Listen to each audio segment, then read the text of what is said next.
This episode of GunBlog VarietyCast brought to you by lawofselfdefense.com. Go to lawofselfdefense.com/variety to learn about your state's self-defense laws. Sign up for one of their online or in-person seminars or buy the book Law of Self-Defense and get 10% off when you use the discount code VARIETY at checkout. That's lawofselfdefense.com/variety.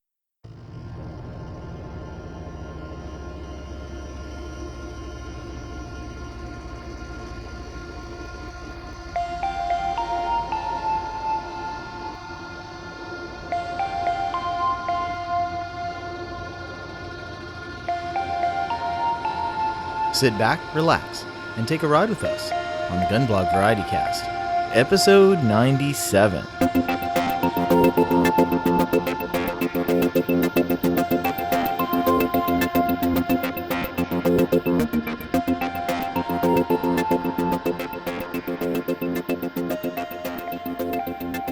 Welcome back to the GunBlog VarietyCast. I'm Sean, and I'm joined as always by Adam. How are you doing, Adam? I got to drive the Jeep this week. It was only one day and only for about 100 miles, but I think the seal is kind of sort of maybe fixed. Well, good, finally. Maybe. What's the next thing that's going to break? If the seal breaks again, I'm just going to put a new axle on it. Just a whole new axle. I thought you were going to put a new axle on it anyway. Did I not tell this story? The last thing you said was you're just going to replace the axle. You're going down to the junkyard, going to pick up an axle. Okay, so what had happened was I ended up calling the mechanic who replaced the seal the first time. It was basically like, hey, so, what's going on here? And I got like this kind of incredulous look from him. He was like, we have a year warranty on parts and labor. Just bring it in and we'll fix it. I was like, oh, okay. Because I wasn't going to pay him $600 to fix the seal again, right? Right. So I took it in and they fixed it and they were about to call me and they had parked on an incline. And when they went to go and get the Jeep to bring it back to the front, so I could pick it up, they noticed that all the differential fluid had leaked out of the seal that they had just replaced. Oh. So he had to do it a third time. And remember, it takes between 4 and 6 hours to replace that seal. Ouch, they're out a lot of money on that. Yeah, they are really out a lot of money on this deal. The good news is when I finally did pick it up, I put one side up on a ramp. So I parked it basically on an incline and didn't have anything leak out. And then a couple of days later, I drove it and didn't have any problems there either. So hopefully fixed. Cool. We'll see. Good for you. So let's get started with the Tactical Dog and Fitness Report. 23.6 dog walking miles. And it's getting to that point in the year where I come back soaked in sweat from the morning walks. Oh, yes. I'm familiar with that. Only I walk for like 12 minutes and you walk for like 3 miles. Yeah, about an hour. I may start back up again next week. Sinus stuff started last Monday and it's Saturday now and I'm on the tail end of it. But this time it all started and I hadn't even done anything strenuous. So I've had this problem more frequently since I moved to this house. I think the area that I live in has like 10 times more ragweed than anywhere else that I've lived. And that's really the problem. Okay. We'll see. So I understand you want to make an announcement, finally. Yes. I informed you about a month ago, and I think we immediately informed the rest of the crew. But this is going to be my last show. We've been doing this for about 2 years. Aaron is going to take over. This is episode number 97, and you've done all but 3, 2 4? or 3. Yeah, something like that. I think it's 3. So the deal is I want to, quote unquote, spend more time with my family, except that this time there aren't like any hookers involved. Right? Oh, well, good. I really do want to just spend more time with my family. This is quite a time commitment for everybody involved. Ask my wife. She'll tell you all about how much of a time commitment this is. Yeah, poor you. You got to do all the segments and all the editing. Right. If we could just figure out how to make this podcast pay about $600-700 a month, I'd let somebody else do the editing. See? Yeah. So you and I usually record on Friday nights, and it's usually between 2 and 3 hours. And Friday is the only day where I don't have to be up in the morning and somewhere the next day. Uh-huh. If I want to like take the kids out to go see a movie or something, Friday would be the day that I could do that. Yeah. Right. Or if we wanted to go have a sleepover somewhere, Friday would be the night to do that. And Friday, of course, is really the only night that I can do the podcast because we're up until, 11 o'clock or so. Yeah. Or so. Or so is a good way to put that. So the kids win. I love you guys. And I'm very honored to have been in this position for the last 2 years. But I got to go. My kids need me. I understand. Yep. Those little rugrats, they take up a lot of your time, and they're really your first priority, aren't they? Yep. And now it's time for Blue Collar Prepping with that bratty kid sister of the gun blogosphere, Erin Paulette. This week, Erin talks to my wife about the emergency kit they put together. Come on, every pony! It's time for Blue Collar Prepping with Erin Paulette! Well, hello, Blue Collar Preppers. This is Erin Paulette, and today I am joined with a special guest, the wife of our very own host, Sean Sorrentino. So, welcome, Mrs. Sean. Hi, Erin. Last year, you contacted me by email. You wanted to know if maybe I would be okay with helping you design a kit for your car. Yeah, I did. I realized that I needed a couple of things to have handy, and before I put a kit together, I wanted to get a better idea for what would be handy to have in that kit so that I could minimize the number of revisions, I guess. And so I was trying to figure out what to do with that, and I went, oh, hey, there's this person that my husband knows that kind of does that, so maybe I should ask her. Yeah, and I'm very glad to help. In fact, I was flattered that you came to me looking for suggestions. And we went back and forth for, I think, about a month or so, just ironing out, and I would make suggestions, and you'd either love them or hate them. And eventually we came up with a car kit that you liked, and I posted that back in October of last year. And so there's a link to that in the show notes for people who want to see what's in your kit. And I understand that just having that kit has been very handy in multiple situations, and you've saved the day a few times. Can you tell us about that? Yeah, I have. In fact, the most recent one was when the husband and I were moving in, and the garage door opener needed to be programmed, and it's got one of those handy little holes that you stick a pin in.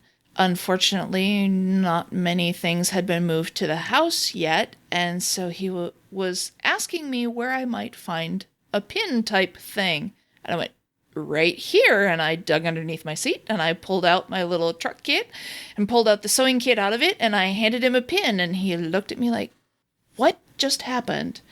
But he took the pin, and he got the garage door opener programmed, and everything worked fabulously. Great. I also understand that it was during the move itself that you used something that you added. It wasn't in my original list, and it has to do with a fish tank. Can you tell me about that?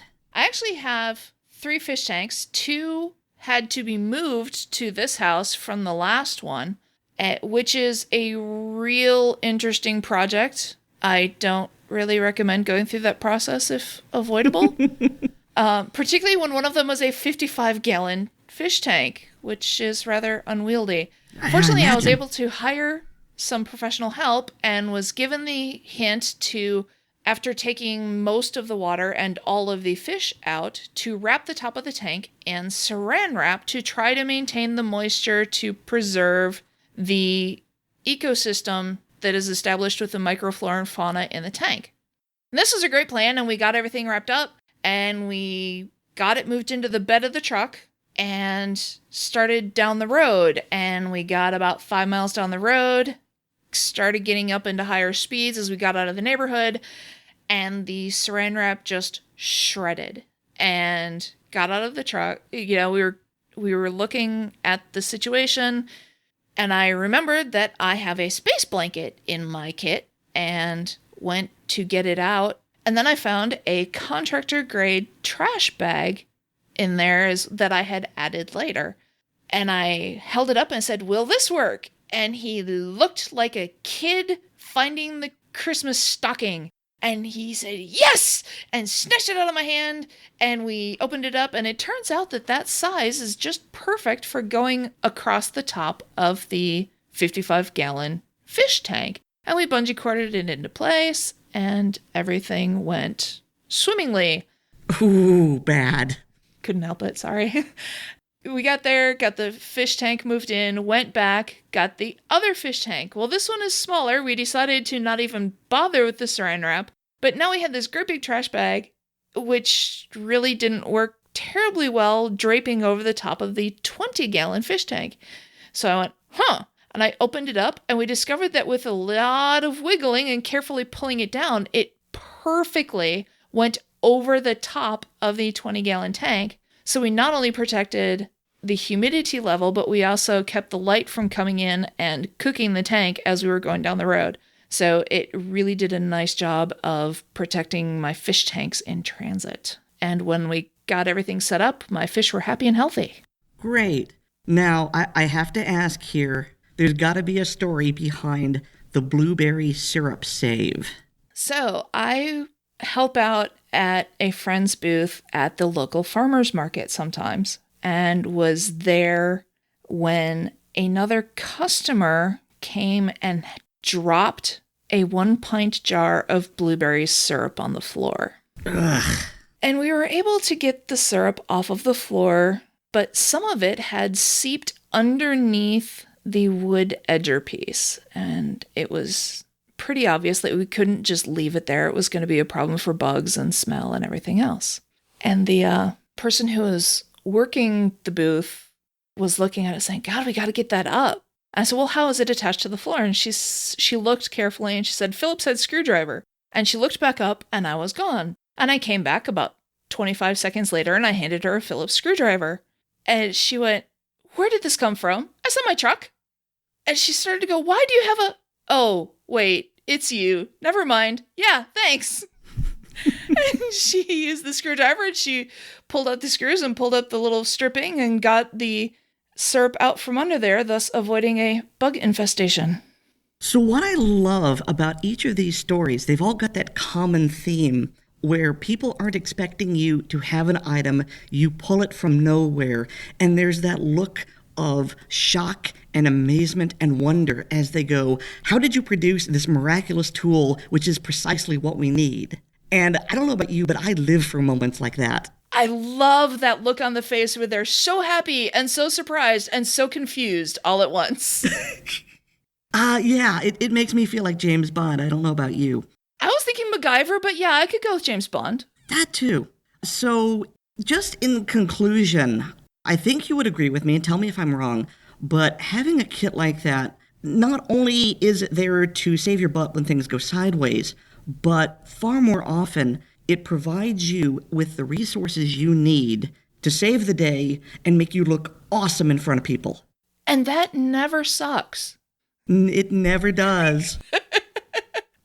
Yeah, and it's so nice when it's like, oh, it'd be really nice if I had, oh wait, I do. All right, well, it was good to talk to you, Mrs. Shawn. Appreciate you coming on, and you keep your husband in line, all right?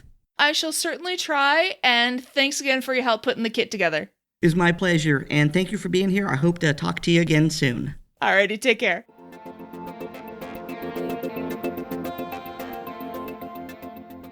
If you'd like to read more from Erin, check out her blog, lurkingrhythmically.blogspot.com. Felons behaving badly. Pair arrested for killing North Carolina woman, leaving burned body by road. Well, that sounds like a couple of individuals that have all their self-control faculties still intact. Dateline, Myrtle Beach, South Carolina. 2 people have been arrested and charged after the body of a woman was found burned on the side of the road early Friday morning. According to the Rowan County Sheriff's Office, the woman's body was found along the 300 block of Leonard Road around 6:30 a.m. Friday morning by a man driving by. Officials said there was still a small fire burning around the body, which was also burned. The woman, later identified through several tattoos, was confirmed to be 33-year-old victim. Victim's home along the 200 block of Honeysuckle Lane was also found burned Friday morning more than 12 miles from where the body was discovered. Investigators say the fire was deliberately set. No. During their investigation, deputies determined victim was last seen with a man named Suspect 1 and a woman named Suspect 2. Both were named suspects in her murder and the arson of her home.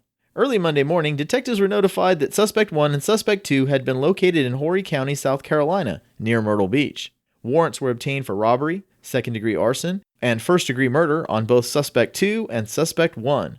Both suspects are being held in Horry County and will be returned to Rowan County to face these charges. So what kind of people do you figure burn somebody's house down, kill some woman, and then burn her body? Well, thankfully, their parents named them Suspect. So, yes, if you are joining us late and had never had this explained to you, we don't put out people's names. We're just going to change their name to Suspect 1 and Suspect 2 and Victim. So, the sort of people we're talking about here: Suspect 1, assault on a female, misdemeanor class A1. oh, this is my shocked face. Damage to property, misdemeanor class 1. 8 counts, felony breaking and entering, felon class H. There you go. Burning public building, felon class F. Oh, we have a pattern. Burglary first degree, felon class D. And for those who don't know, in North Carolina, first degree burglary is a home invasion. Yeah, this guy's all kinds of fun. And robbery with a dangerous weapon, felon class D. Suspect 2, this is the female of the couple. Larceny, misdemeanor class 1. And obtain controlled substance by fraud, felon class I. So what about the victim? Reckless driving, misdemeanor class 2. Refuse or false information to officer, misdemeanor class 2. 2 counts, worthless check, misdemeanor class 2. Driver's license revoked, misdemeanor class 1. 2 counts of larceny, misdemeanor class 1. Operating a motor vehicle without financial responsibility, so driving without insurance, misdemeanor class 1. Hit and run, serious injury or death, felon class F. And assault inflicting serious bodily injury, felon class E. So were those last two on the same day? Yeah, it was all one day, one incident. Okay, so she ran somebody over on purpose. If it was a hit and run causing serious injury or death, and assault inflicting serious bodily injury on the same day, one can assume she ran somebody over on purpose. And that one day included the driver's license revoked, the reckless driving, the refuse false information to the officer, operating motor vehicle without financial responsibility. That was a good day. All right. Yeah. Again, 3 people with all of their self-control faculties completely intact. So keep in mind when people complain about the fact that you carry a gun and you're just going to snap one day and hurt somebody. Here's 2 people who decided to murder a third person, burn her body and her house, and not a concealed handgun permit holder among them. They're criminals killing criminals. Yep. And that's kind of the way it goes. I know it's a lost cause, and probably so does Tiffany. This week she reminds us that it's probably not a great idea to rush to social media to give your opinion when you can't possibly have all the facts.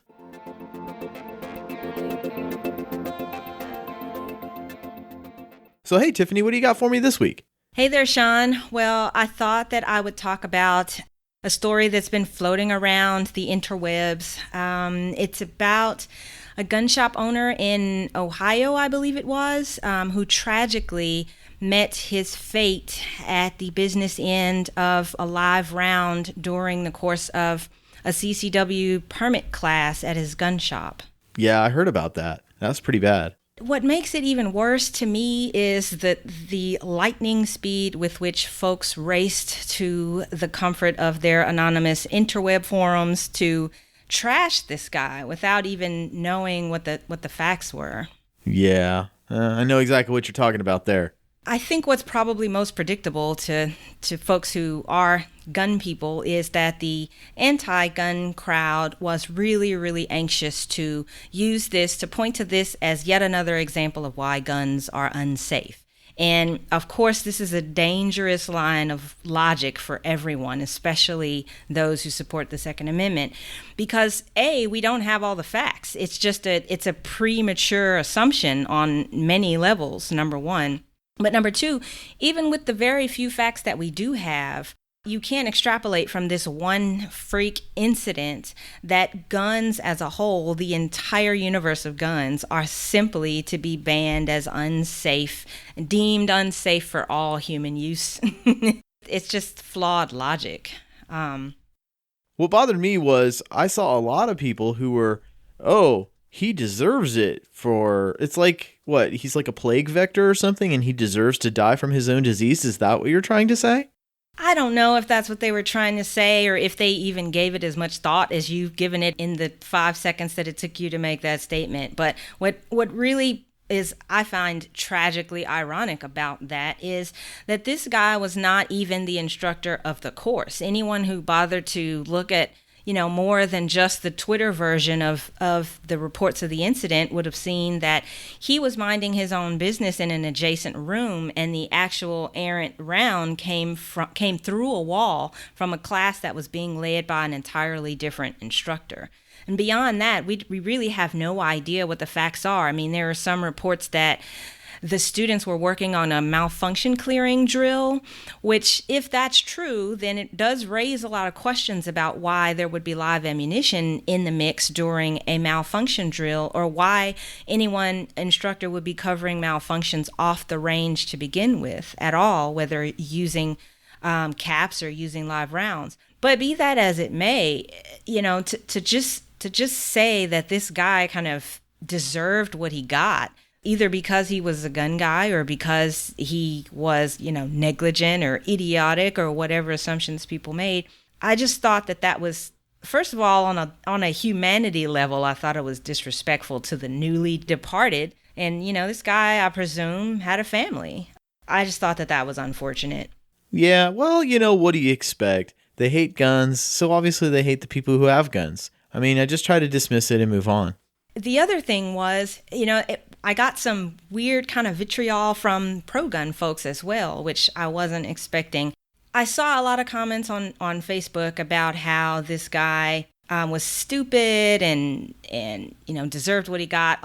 Ironically, a lot of the same comments that were made from the anti-gunners. I thought that this would be a good opportunity to remind everyone that A, we don't have all the facts, and B, no matter what tool you're using, there are elements of safety that have to be adhered to, that have to be respected. And just because you may have an incident where one person failed to respect those rules, that has nothing to do with the utility of the tool that's being used. I mean, if someone takes a lawnmower and runs down a baby, we're not going to ban all lawnmowers, obviously. Well, one would hope not. As tragic as an incident like that would be, heaven forbid something like that ever happened. As much as I love the internet, the anonymity factor really has a testicle enlarging effect that I think can be disadvantageous to those of us who dwell in the realm of logic. It's something that I've seen with myself even. It's so easy to shoot your mouth off when there's no consequences. And nobody can ever stop you from doing it. It's not like they're going to show up at your door, Jay and Silent Bob style, and punch you out for what you said. Although sometimes I almost wish that could happen. But it's true, you're right. People get a lot more brazen on the internet when they don't have the fear of consequences. But, they should think twice about what they say about complete strangers that they know nothing about and have never met. Because, as I said, these folks have families, they have friends, and we don't know the circumstances. If you take a look at some of the other coverage, it's clear to see that this guy was beloved in his community, and it's a tragic loss. Unimaginable loss. He was loved by the whole community. He was the man who neighbors say shoveled everyone's driveway in the winter, the man who always had a friendly smile. He's just a great guy. People who knew him called him Jim, a neighbor who they say went the extra mile to lend a hand and keep people safe. They all loved him. He was just loved by everybody. A man who will be remembered for his overall concern for the people around him. Sheriffs and the cops come in and out all the time because they loved him, Now many in this tight-knit community are devastated. He loved his community and he wanted to protect. That's why he did what he did. Neighbors and family here are devastated by this man's death. I'm going to miss him because he was a good neighbor. He described him as a great friend and a great boss. Certainly a tragic loss here for people. So it's just a reminder that we need to be respectful of each other. And have you gotten sick of hearing me say that yet, Sean? No, I think of it as my weekly therapy session. Sean, you need to be nicer to people. Well, I appreciate you looking at it with that positive attitude. But the flip side to that coin, because there's always two sides, is that we in the gun community, particularly those of us who have instructor credentials, do really, really need to take seriously our obligation to exercise safety above anything else. Again, I am not going to criticize this man, whoever instructed this course, because I don't have the facts. Obviously, if they called me in to come in and review what they did, then I'd have a more informed opinion. But they didn't, and I don't know what happened. So I'm not talking about him specifically. But generally speaking, if you call yourself a firearms instructor and you are bestowing permit credentials on people, then safety needs to be your absolute number one priority with a bullet, pun intended. And if you're not continually reiterating with your students that they should treat all weapons as if they are loaded, that they should always keep their firearms pointed in a safe direction, or more specifically, don't point it at anything that you're not willing to destroy.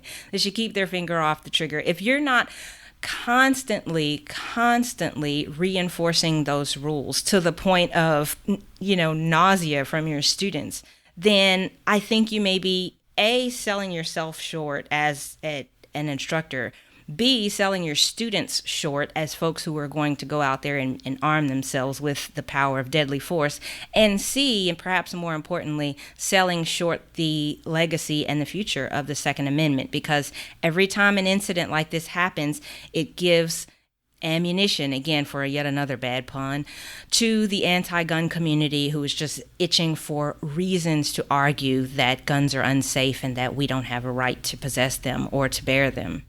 All right, Tiffany, it was good to talk with you. I'll see you again next week. Thanks, Sean. I'll talk to you later.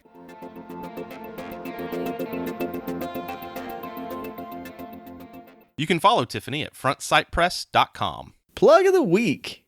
I made more stuff. So I think we've talked about on the podcast before about how I started getting into like the 3D printing and design stuff and all that wonderfulness. And I started off making switch plates for the late model Jeep Cherokees. Well, I've branched out and now I have several different models of that. And I also made, if you own a Cherokee or have ever driven a Cherokee, you know that there's like this little ashtray thing that's in between the cup holders and the gear shifter. And most everybody uses that to hold their spare change or whatever, because nobody smokes anymore. And even if people smoke in the car, they don't use the ashtray because they just roll down the windows and flick the ashes outside. Yay. Because nobody wants that, right? Yeah. So, by the way, just kind of as an aside, if you ever are looking at a car that has a headliner falling down, that's usually going to be because they've been driving with the windows down, and that will either indicate they have had an air conditioning problem or that they're smokers. Just kind of FYI. Good to know. Well, I remember you were talking about this before. You originally made a 5-switch panel because you couldn't ever find any more than 3, and the 4 sold for ridiculous amounts of money, and there never was a 5.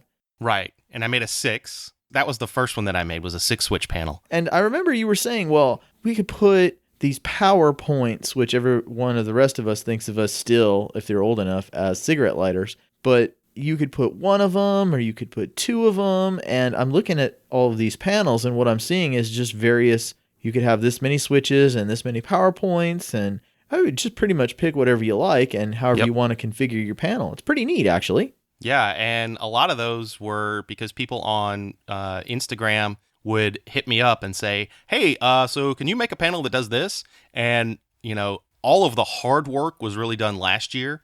And so I can crank these things out really easily. In fact, 2 weekends ago, I had a guy say, hey, so instead of the factory switches, can you just make ones with like round holes so I can put these, little $2 switches in? And I was like, yeah, sure. And so I came up with, 3 or 4 different models, because apparently there's 3 or 4 different sizes of those kind of switches.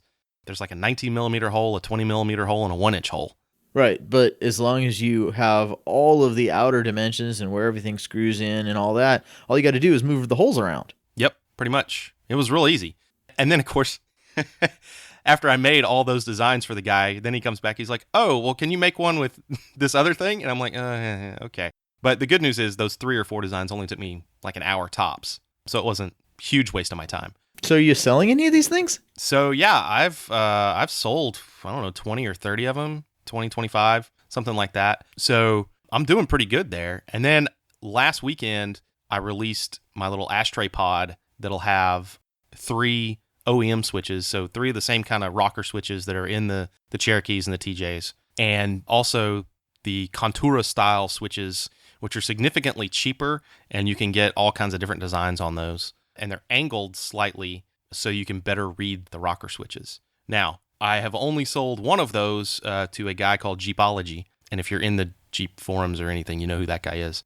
But I have several more of those kind of designs coming out at some point in the near future. I'd hoped to get all those out last weekend because they were actually having a sale, Shapeways was. I had been worrying that price was hurting me because these are not cheap. Well, I don't know, it's $85 is not ridiculously expensive either when it comes to car parts. No, it's not. But I think a lot of the guys that complain that my stuff is too expensive expect it to be $35 because that's the price of a 3-switch panel like 5 years ago. That they can't get their hands on. That they can't get anymore? Yeah.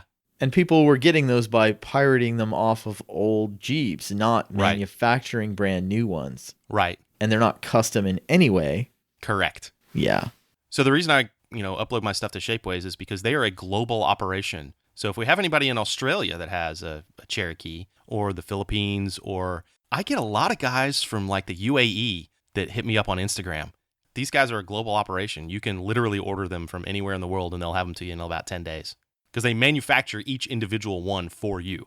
Cool. And do they manufacture them, all of them in a central location, or do they have No. They have a spot in New York. They have one in the Netherlands. They've got one in Alberta. They're all over the place. So it's not like you're paying for ridiculous shipping from, somewhere in the United States to the UAE. They actually have a place close to them. I believe that is correct. Yes. That's my understanding. Well, good. If you're going to quit the podcast, you at least ought to make some money. I know, right? Now, if you could figure out how to make the podcast make money. Can we 3D print the podcast? That would be an interesting project. So what do you tell your children about your carry gear? Do they even know? It's a very personal decision, and Beth explains the issues involved.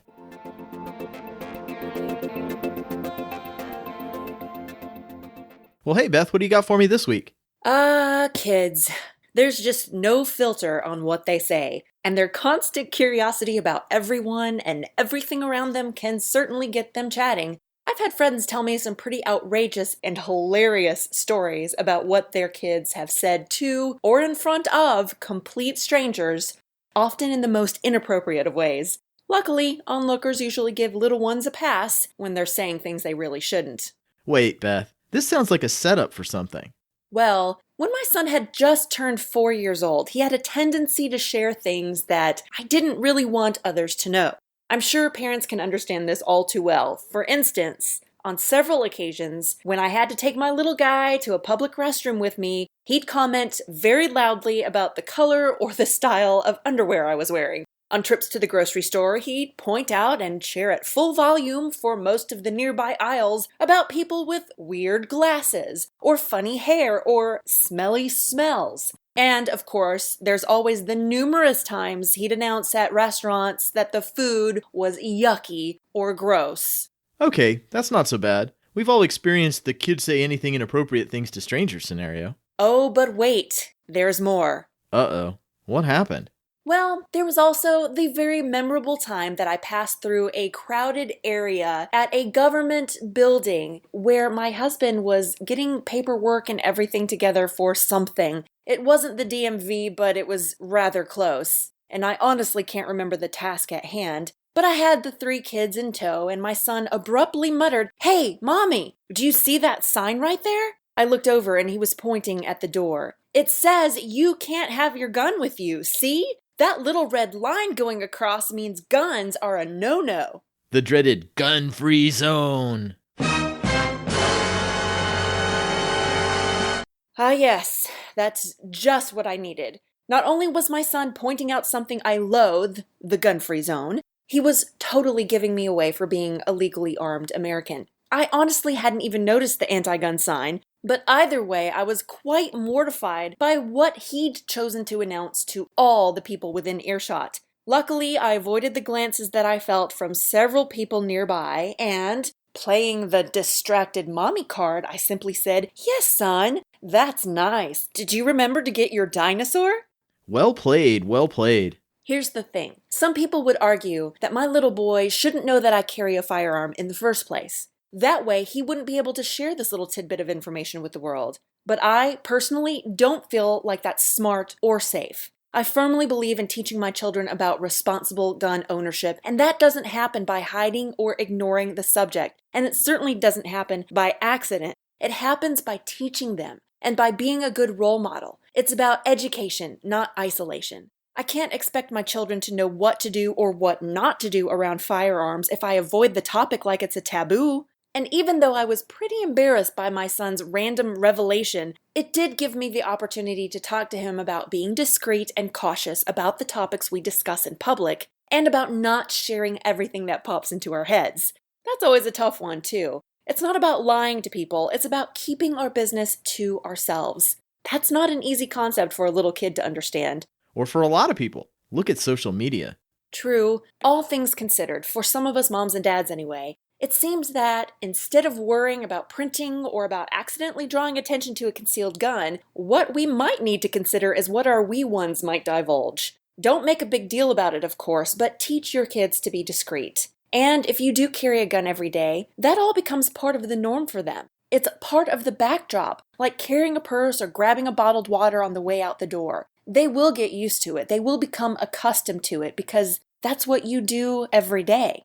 Ultimately, I just try to remember that they are kids after all, and they can't fully grasp the significance of the Second Amendment or the importance of concealed carry yet. Anyway, thanks for letting me share. Well, thanks, Beth. It was good to talk with you. I'll see you again next week. Y'all stay safe and be well armed.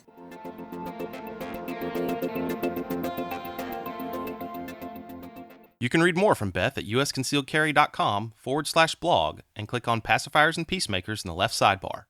So, Sean, when Ben, who is my oldest, he's now 4, was very little, I often worried about the same thing that she was talking about happening to me. Yeah. So we always called my carry pistol Daddy's tool because that was kind of true, right? Yeah. So guns are tools.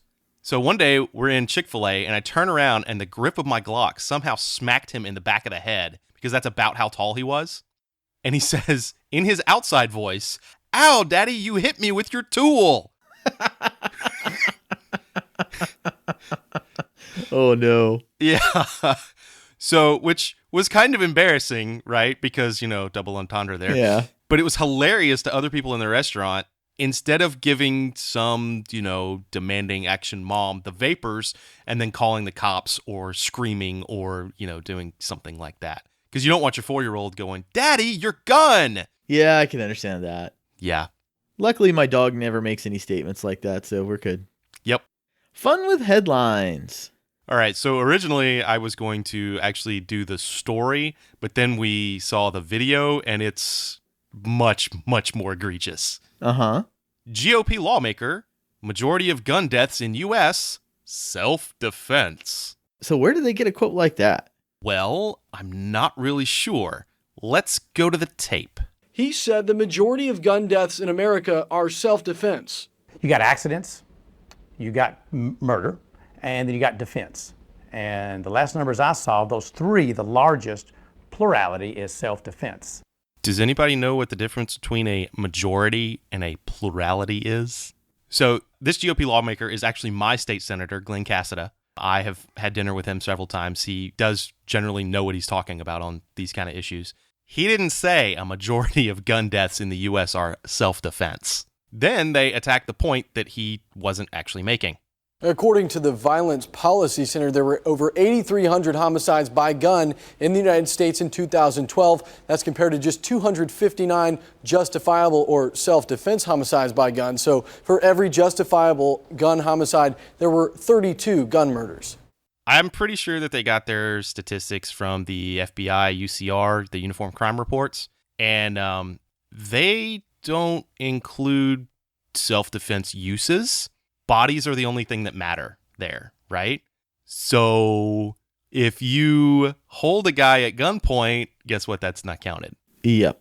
I was trying to research this before the show. I can't really tell from the UCR if the justifiable homicides that they're talking about was actually legal intervention, which may or may not be limited to police officers and other law enforcement. Actually, no. I know for a fact that the legal intervention is not limited to police officers, but what it is limited to is people who get shot in the commission of a felony. Ah. First, it doesn't include all of self-defense homicides, and it definitely doesn't include all defensive gun uses, because just because there's no dead body result doesn't mean you didn't successfully use a firearm to defend yourself. Both my father and my mother have used a firearm to defend themselves, and there were no bodies to be counted, so they don't count? Their lives aren't valuable? The people they were defending weren't valuable? And I've done it twice, once to defend myself and once to defend some poor kid. So, was misquoted and then was attacked for making a point he wasn't actually making. Yep. Great. Good job, media. So layers and layers of editorial oversight. Or lying, either way. Fresh from taking a strong stand on due process when it comes to firearms, the Republicans in the Senate decided to push another FBI computer spying law. Trying to find consistency in politicians seems like trying to find honor among thieves. Barron tells you all about it in Tech Tips, Tech Tips, Tech Tips. You are damaging my calm. Tech Tips with the Barron. So what's new in the world of tech this week, Barron? Honestly, Sean, as always, the same crap, different day. The twist is different, but it's nothing new. Not to be perturbed by the gun control failures in the wake of Orlando, we now have Republicans going full retard, throwing due process and the Fourth Amendment under the bus. Given you do the tech segment, why do I have a feeling this is headed down the rabbit hole? Because it is, Sean. This is the epitome of let no good crisis go to waste. The EFF and many other privacy organizations have been working hard to finally restrain the government back from the surveillance state it's creating, and they're about to throw all of it right down the garbage. Give us the TLDR of what it is they're trying to do. Legislators are attempting to expand the FBI's authority to use secretive surveillance orders without a warrant to include email metadata and browsing history. For those of you who haven't heard me talk about it before, metadata is just as important as core data. Given enough, you can construct considerable information. Don't believe me? The majority of targeted advertising comes through metadata collection. If you're still unsure, let me give you this example. A call record from your service provider shows that you called your GP, followed that with a call to a cardiac specialist, with another call to a diagnostic center. You or someone in your house obviously has a heart problem. Coupled with other surrounding call history, email, and possibly even extracting the location data from your phone, you can determine exactly who and the possible condition being investigated. For those who are playing along and are also familiar with the concept of national security letters, they are going to expand their impact as well, so that email metadata is included, including the senders and recipients. If you've never heard of national security letters, these are those letters used to bypass the courts and forbid the recipient from even talking about getting the letter. Well, that's freaking annoying. Yep, and even worse, everyone who's listening to this podcast, the vote will have already occurred. Sadly, it appears that the assault on the Fourth Amendment and privacy is going to be just as relentless as it's been on the Second. Most entertainingly, the irony appears to be completely lost on the Republicans pushing this crap, not to mention the Democrats opposing it. The gun control bills throwing due process under the bus got shot down. Then the people that shot that crap down go and sponsor this crap. What would you say is the best way to deal with this? Remain engaged. When chatting with legislators, don't just cover firearms, but also cover privacy and security. Expect them to come after encryption. On an immediate level, encrypt everything. Seriously, start working on encrypting all the things. Secure your data and pay attention to incoming attachments. Remember, don't open attachments you're not expecting, and even be careful of those that you do expect. All right, Barron. It was good to talk with you. I'll see you again next week. See you next week, Sean.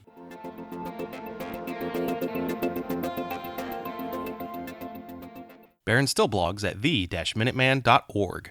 The J Block. So we talked about it last week that I was going to be taking somebody to the range. I thought at the time it was going to be 3 somebodies to the range, but only took one. The couple, one of the 2 of them had to work, so I only ended up taking one person, John, to the range. Had a great time, because it's guns, and we're at the range. It's going to be a great time. And you're teaching somebody new. That's my favorite. It is absolutely my favorite, too. I would never be a good instructor for teaching the high-end shooting stuff. It's not what I'm interested in. I absolutely love taking those classes, but I would never want to teach them. My favorite thing in the world is to take somebody and get them their first shots on a pistol. And that smile. Yeah, setting them on that path. That is so much fun. So that's what we did. I took a guy named John to the range. John is a member of the LGBT community. I'm not going to say specifically, I'm not going to categorize John in any way, because that's for John to do if John ever wants to. But took him to the range, and first off, I got to say that the range we went to came through for us like you wouldn't believe. We went to Triangle Shooting Academy, which you may have heard multiple times on this show, is where Andrew Branca is going to be doing his August 7th class, which you should sign up for. One of the people that I know really well works there, and I talked to her and I said, look, this is what I want to do. Instead of going to the Wake County range where they don't have any firearms and you guys have all these guns here, can we come to your range? Can you talk to the owner and see if they can help us out? Because, I mean, I'm not made of money. I can't just bring people to this relatively expensive range to shoot. Now, it's equivalent effectively to the range that you always talk about in Nashville. The Nashville Armory. I think Luke has talked about it several times on Triangle Tactical Podcast. It's more expensive than the Wake range, but you get really high-end target returns, and so you don't have to wait for line breaks to go get anything. You can just be in your lane and do your thing, and everybody else's stuff doesn't affect you. Most of the time, it's quieter on this indoor range than it is in an outdoor range when you've got multiple people shooting. Now, if you're all by yourself, yeah, outdoor's great. But it's actually a quiet range. They've got the sound deadening in it so well done that it just doesn't beat you up. So I know you don't like to take a new shooter to an indoor range if you can help it, but this is the range to go to. Josette, the person that I know at this range, went to the owners and said, hey, look, this is what's going on. And they came through for us in a big way. They gave us a significant discount. Not only did they do that, one of the owners came out when we got there, shook hands with John, made him welcome, said, please let everybody know this is a perfectly safe place for you to be. You're absolutely welcome here. And then all the counter jockeys were like, here, let me show you guns. And they didn't bother to ask any questions about it. And I didn't care what John was or wasn't. It was not important. Oh, you want a handgun? Let me show you all the different, what guns do you want? It took time. The entire 40 some rounds that John shot could be covered by a small woman's fist. Oh. We shot at 4 yards and 7 yards. It would just worked out really well. So John's like, I am totally going to buy a gun here. These guys are great. I'm going to go tell all my friends. And I'm watching on Facebook. That's the hilarious part is John gets on like the Pink Pistols, gets on Blazing Swords Facebook page. I am totally going to buy here. They were fabulous. They were really nice. Yeah, you know, if you're LGBT, you need to go to this range because they will be nice to you. And they came out and said, hey, you're totally welcome. And the prices aren't bad. I mean, this is the place to go. So a couple of morals in this story. Number one, take people to shoot because it is massively fun. Two, if you're a range, make sure that all your communities in your community feel safe to be there so that they will come in. If they feel good, if you treat them right, then that's where they're going to buy. And that's what you're trying to do right there, right? You're trying to get people to come and buy at your store. And number three, I just found out today, word of mouth is fantastic because John's like, hey, here's my buddy. You need to totally teach him. And the buddy's like, yeah, I'm interested. I want to. So John's dragging friends. Hey, you need to come shoot. And this guy's a great guy to teach you. And this range is the best place to go because they're super nice. Let's get this together. We got to do this. And so it's working out really well. Well, you can obviously tell I'm pretty excited about it. I had a great time and I'm looking forward to doing more of it. Good job. Good job. Winning converts. I did after the Monday after, or maybe the Tuesday after, I did text a couple of my friends and said, hey, so if you've got anybody that's in your community that is now suddenly looking to buy a gun, I will totally train them for free. And that was before Erin kind of kicked off this other thing. Erin's pretty clear that she didn't originate the idea. She just decided to start collecting the people that she had seen on Facebook in one place. And this just snowballed way out of her control. She's like, oh my goodness, where did these 1,500 people come from? Because it was just like half a dozen people on her Facebook page. She thought really this was going to be her Monday blog post at Blue Collar Prepping or at her personal blog. And it's turned into, I'm not sure how many interviews at this point. Well, good. And Erin's not the one to get in front of a camera. No, she's not. Dragged kicking and screaming. Yeah. So it's been all kinds of fun. And, you know, wherever you came from, whether you're LGBT yourself or not, or whatever community you feel that you're part of rather than, you know, standard straight, white, fat, middle-aged dude, hit us up. We'll take you out to the range. Now, you're not going to get any high-end training, but we'll get you started, and then we'll point you towards that high-end training, which I totally recommend, but really all you need right now is this is a gun. This is how you use it. This is the fiery death end. Right. Don't point that part at you. Or anything else. Well, except the target. You know. The thing that you want to shoot. Yeah. Know? As Tom Givens said, imagine a 10-foot giant fiery laser beam coming out the end. So yeah, definitely do that. It is worth all the effort that I've put into it times like 10. It's been a lot of fun, and it's going to continue to be a lot of fun. And if you're in Raleigh and you're like, well, I want to, but I'm not so sure about that Sean guy, let me know. I'll hook you up with Linoge, who is the person that you used to blog on his blog. Right. I have somebody telling me directly how good he is and how patient he is. Somebody I trust very much. So there's 2 of us here, plus several others in the Raleigh area. And take a look on the map. I'll put a link to the map in the show notes under the J block, and you can see where this map is and all the different people. If you're capable of taking somebody to the range, you need to sign up to be on the map. If you want to be taken to the range, find somebody in your area and have a conversation with them. And now a word from our sponsor. You know what will happen. If you ever have to defend yourself, you're going to end up in handcuffs.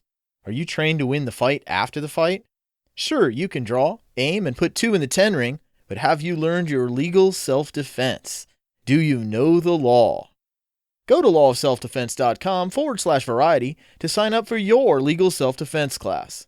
Each class is tailored to the laws in your state.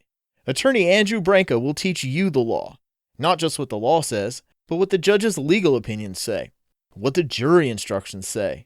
Sure, you could risk spending the rest of your life in prison because you followed the advice of some gun store counter jockey, or you could spend the day with the man who literally wrote the book on the law of self-defense. Carry a gun so you're hard to kill. Know the law so you're hard to convict. Go to lawofselfdefense.com/variety to sign up for a legal self-defense class in your state. And make sure to use discount code VARIETY at checkout to receive 10% off. This podcast runs on your donations. Go to GunBlog VarietyCast.com and click on the Donate or Subscribe button in the right sidebar. You can make a one-time donation of any amount or subscribe for as little as $2 a month. That doesn't sound like much, but we pay our server costs monthly. A little help from you is a big help to us. Our current fundraising goals are about $300 so that we can buy Aaron, our new co-host, a multi-track recorder. So if you'd like to participate in making sure Aaron has some really good recording capabilities, and this recorder will also allow her to interview people, then go to gunblogvarietycast.com, take a look in the right sidebar for the donate button, and give us a little money. Just say, for Aaron's recorder. Not only can you subscribe or donate to the podcast, you can also make a contribution to the LGBT Training Ammo Fund. Go to gunblogvarietycast.com and click on the LGBT Training Ammo Fund donation button in the right sidebar. I'll use this money to pay for range fees, targets, and yes, ammo for the people I teach. And thanks for your support. And we've already gotten one donation, a very, very generous donation from listener Maria. And I will be using that money to make sure that John and John's friend and the 2 guys that I've already been talking to have some 9mm ammo when we head to the range to shoot full-size handguns. So Maria, thank you very much. And thank you to anybody else who'd like to make a donation. Like clockwork, right after a mass shooting, our president runs to the podium to denounce gun owners and their civil rights. Weird lets you know what he thinks about Obama's post-Orlando speech on gun control. In This Week in Anti-Gun Nuttery. Well, hey, Weird, what do you got for me this week? I said last week that I'd be covering the anti-gun reaction to the Pulse nightclub shooting. I had no shortage of clips to choose from. I'll probably be covering this next week as well, unless something else comes up. It's really a shame how angry I'm feeling having heard this clip I'm about to fisk. I should be shedding tears for the victims, or raging over cultures that exist within our borders and around the globe that think that murdering somebody simply because they love a member of the same sex is perfectly acceptable. But instead it's my own president who's really gone beyond the pale. So today, once again, as has been true too many times before, I held and hugged grieving family members and parents, and they asked, why does this keep happening? And they pleaded that we do more to stop the carnage. Of course you know I'm a huge proponent of removing all gun-free zones. And like the terrorist attack in San Bernardino and Fort Hood, Texas, the Pulse nightclub, given that it was a bar, forbid law-abiding citizens from carrying there, even if they abstained from drinking. The only person legally armed at the scene was a uniformed police officer serving as a private security guard, who was immediately engaged and quickly retreated to call for backup. And of course, Paris is not a place where the average citizen can carry. Be they terrorists or the mentally ill, predators target these victim disarmament zones to maximize damage.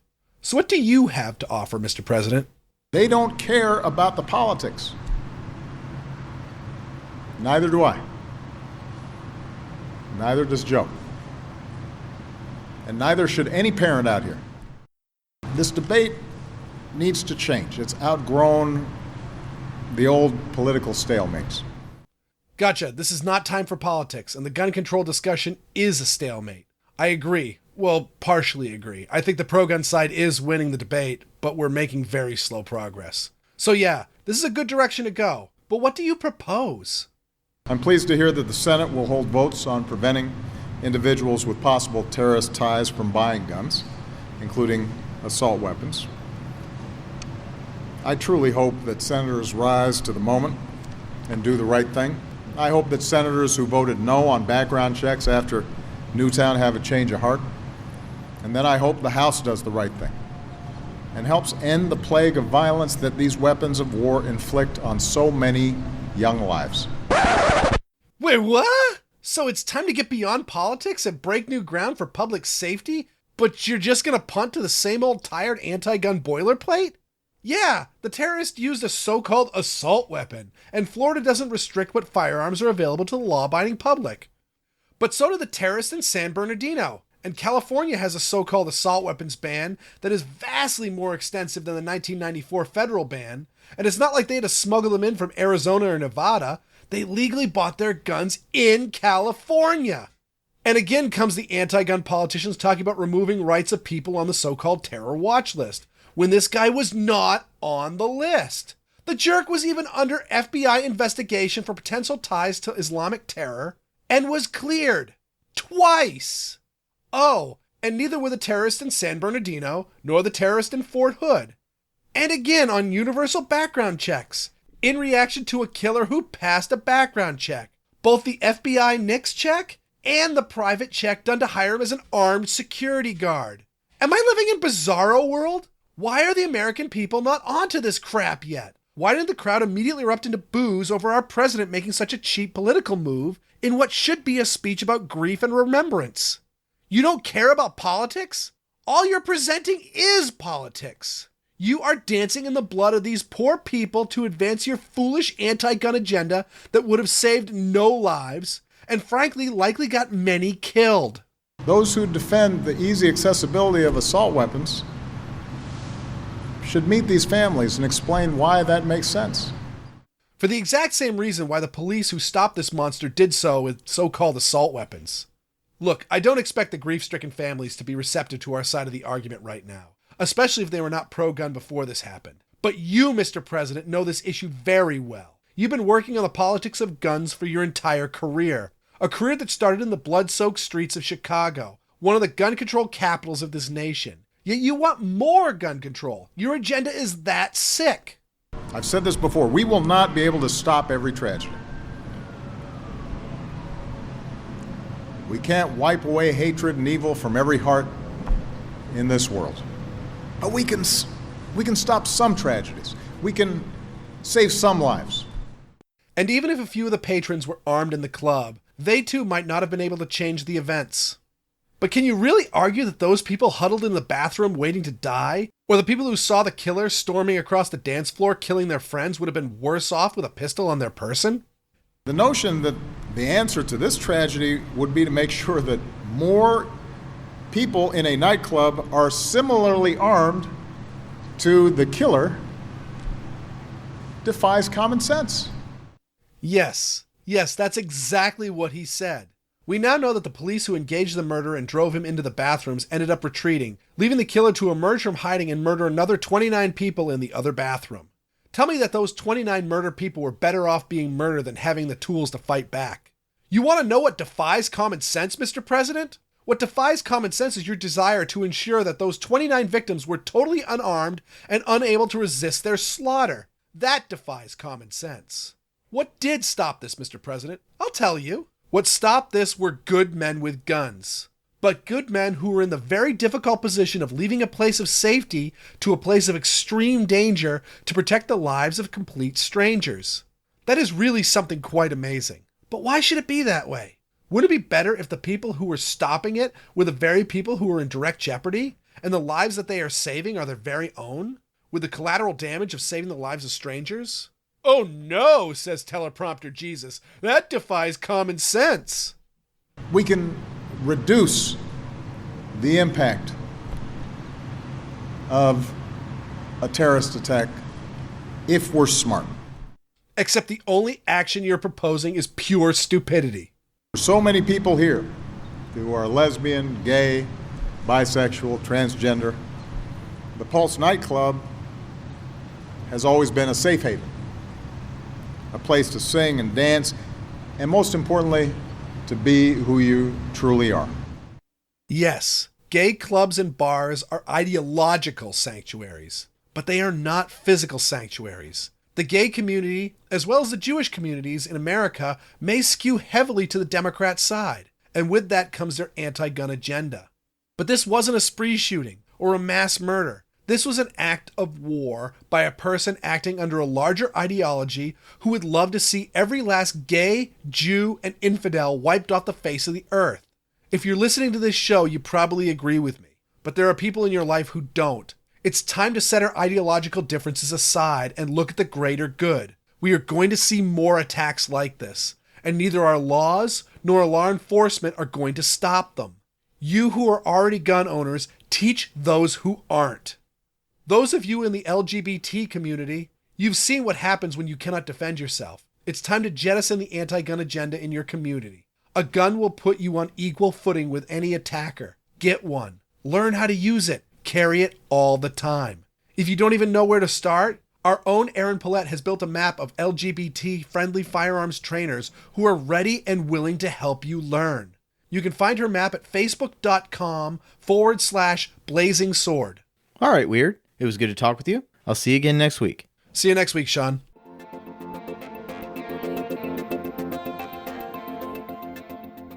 In addition to appearing here, Weird is a regular host on the Squirrel Report and blogs at weirdworld.com. That's WEERD world.com. Stuff that grinds my gears.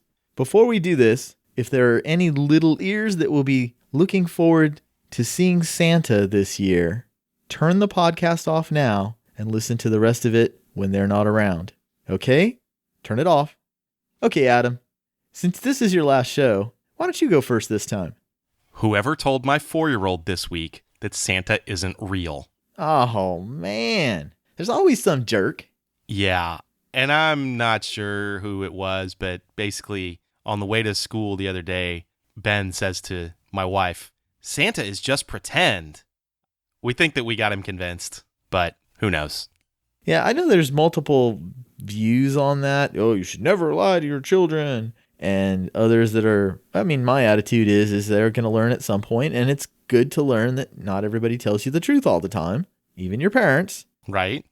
But those people who just, it's like, let's hurt little kids. Yeah. That's their motivation. Let's hurt little kids.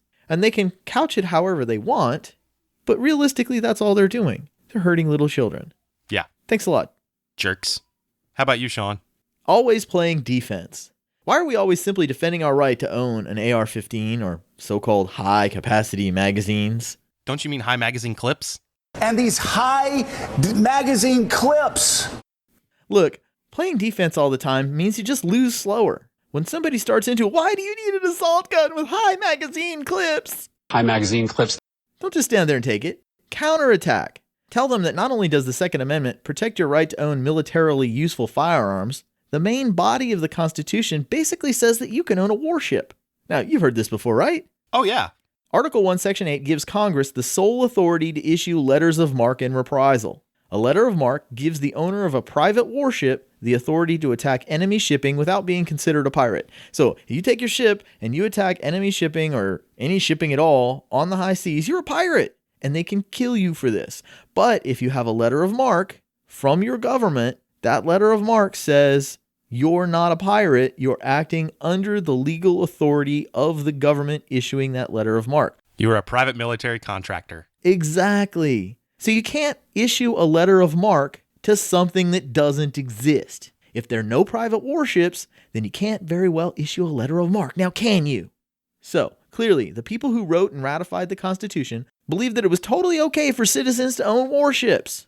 So the next time somebody attacks your right to own a gun, especially if they say, well, you can't own a tank or an F-16 or a nuke, tell them, well, the Constitution says I can own a warship. So why you're whining about what kind of rifle I have? So Adam, that's the end of the show, and I want to play this one last time. Hi, my name's Adam from Guns, Cars, Tech Blog. My cars are old. My guns are considerably newer. That never gets old. Never. It was great to have you here. And of course, you come up with good fun with headlines or some other reason, you can be back on the show and do a segment. All right. Just let us know. And enjoy that extra time with your kids. I know they're going to need it, and I know you do too. Well, that's our show for the week. Thanks again to Rob Allen for our music. And Firearms Policy Coalition for their support. And thank you for listening to the GunBlog VarietyCast. Constructive criticism can be sent to Sean at SeanSorrentino.com. And hate mail to Aaron. If you're not already subscribed, subscribe in iTunes for all you Apple users. Or in Google Play Music if you're an Android user. And make sure to help us grow by sharing this podcast with your friends. Show notes can be found at gunblogvarietycast.com/episode 97.